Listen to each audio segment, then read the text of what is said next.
maa ngi leen di remercier bu baax a baax di wax ne li tax ñu toog rek mooy ba léegi ñu ngi ci terrain bi di xool suñu gox waxi na Nimzatt ñu nekk ci terrain bi depuis 67 jours biñ ci duggee nag secteur d'activité boo laal rek ñoom gisuñu ci apport bi nga xam ne moom la ñu xaar ci rôle maire ñun malheureusement maire bi ñu am dafa absent malheureusement maire bi ñu am taxawul ci jafe-jafe askan wi depuis 1960 les présidents se succèdent mais Sénégal fi mu waroon toll fa dem nañ sax ba wax ñu en 2000 Dakar serait comme Paris sans nous dire le Paris de l'an 2000 donc loolu noonu yëpp xew na fi ay naxe xew na fi et on nous a toujours dig nañu tey chaque génération doit vivre mieux que la précédente mais yaakaar boobu noonu yaakaar bu ñu wor la à chaque fois donc nañu jël suñu responsabilité ñun ñuy dëgg ci gox yi ak gox-goxaat yi parce que nag liggéey nañu ci loo xam ne nii alternative la pour changer radicalement visage waxi na Nimzatt bu ñu ko mënul woon duñ ci dugg bu ñu awal woon compétence requise yi duñ ci dugg bu ñu wóolu woon suñu bopp en même temps duñ ci dugg donc population bi la ñuy woo ñu jël seen taxaw gunge ma ba ma gagné Racine Talla au soir du 23 parce que loolu laa gën te parce que loolu mooy suma ngëm-ngëm et je pense que yéen ñi fi nekk yépp am ngeen gëm-gëm boobu. ñu ne nag jot na ndax li ñuy faral di gis mooy ay ndaw topp ci ay mag di leen buux rek di leen yuuxul di leen nekkal ci réseaux sociaux yi ñu ne nag loolu 2021 moom dafa war a jeex Sénégal lu tax mu war a jeex ndax Covid 19 dafa dugg ci réew mi ñu ne mag ñi ñooy jël feebar bi di rey ndaw ñi ñooy jël feebar bi di rey mag ñi immigration clandestine am ñu ne ndaw ñi bëggatuñu seen réew ba pare pour jël géej gi dem seen yoon manifestation mois de mars am ñu ne ndaw ñi ñooy taal réew mi gis ngeen récemment li am ci stade yi ak université yi waaye léegi nag am ndaw ñoo xam ni dañoo ne léegi loolu dafa war a dakk li war a am mooy Serigne Fallou Diouf ma nekk Wakhinane Nimzatt nekk ga mu nekk ndaw warul teree waa Wakhinane Nimzatt def ko seen maire wóolu ko jox ko ngir mu doxal ndax yitteem yëpp luy doxal Wakhinane Nimzatt ci la nekk ñun loolu moo tax ñu teew fi tey Ibrahima Mbodj bi nekk commune bu Golf Sud ay magi commune bu Golf Sud pare nañ pour dimbali ko jàppale ko ànd ak moom jox ko mairie bu commune bu Golf Sud te duñ ko teg ci alal ndax itam il faut ñu bàyyi suñu maire yi ñuy jaay maire kenn du ko jaay te kenn du ko jënd waaye maire lan lañu ko laaj mooy un projet de société réalisable nga xam askan bi lan la ñuy laaj askan bi lan la ñu soxla nga pare pour faj ko waaye pare pour faj ko itam benn la beneen bi itam nga pare pour askan bi buñ la soxlaa 4 heures du matin nga wàcc sur le terrain fekk si leen waaye fal tey maire boo xam ni boo ko falee 2022 2027 nga koy gisaat élection jot donc loolu dafa war a dakk ñun tey coalition ànd nawle ànd liggéey coalition bi ñu ànd ñëpp dégg nañ tur bi ànd nawle ànd liggéey ndax ànd bi bu ngeen nawloontewul mënoo leen liggéey lu baax te nag Sénégal bu ñu waxantee dëgg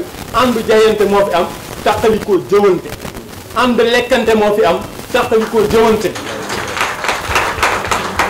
ñi nga xam ni yàgg nañ leen gis ñuy liggéeyal réew mi yàgg nañ leen gis ñuy liggéeyal gox bi na leen gox bi wóolu dénk leen ndax ñooñu sëñ Fallou mii boo ko yeewoon këram 4 heures du matin mën naa jóg nekk ci soleil Wakhinane Nimzatt waaye ñi nga xam ni dañoo nekk ci di département bu Guédiawaye di gérer seen agenda politique di gérer seen carrière politique doy na ça suffit Guédiawaye soxlaatu leen Guédiawaye ñi mu soxla mooy ay doomam ñi nga xam ni pare nañ pour ànd nawle waaye pare nañ pour liggéey ngir Sam Notaire liggéey ngir Wakhinane Nimzatt liggéey ngir Médina Gounass liggéey ngir commune bu Golf Sud ñu dajale ko lépp teg ko ci loxo Moulay Camara ne ko doxalal département bi ñu nekk ci commune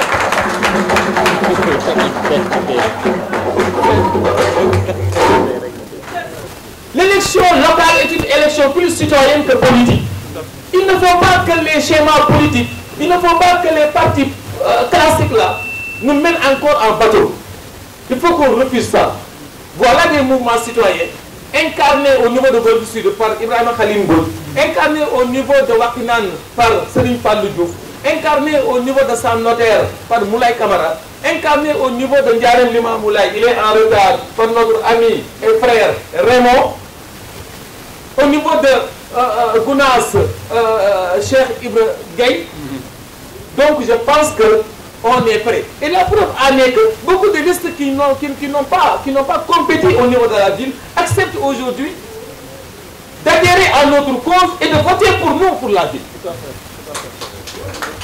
Ça, je le dis. Beaucoup de listes, je précise, beaucoup de listes qui ne sont pas partis au niveau de la ville, qui sont dans les communes et qui ne sont pas de And Nawlé aujourd'hui, portent notre combat au niveau de la ville. Donc le changement est une demande sociale. Ci loolu, je termine par là.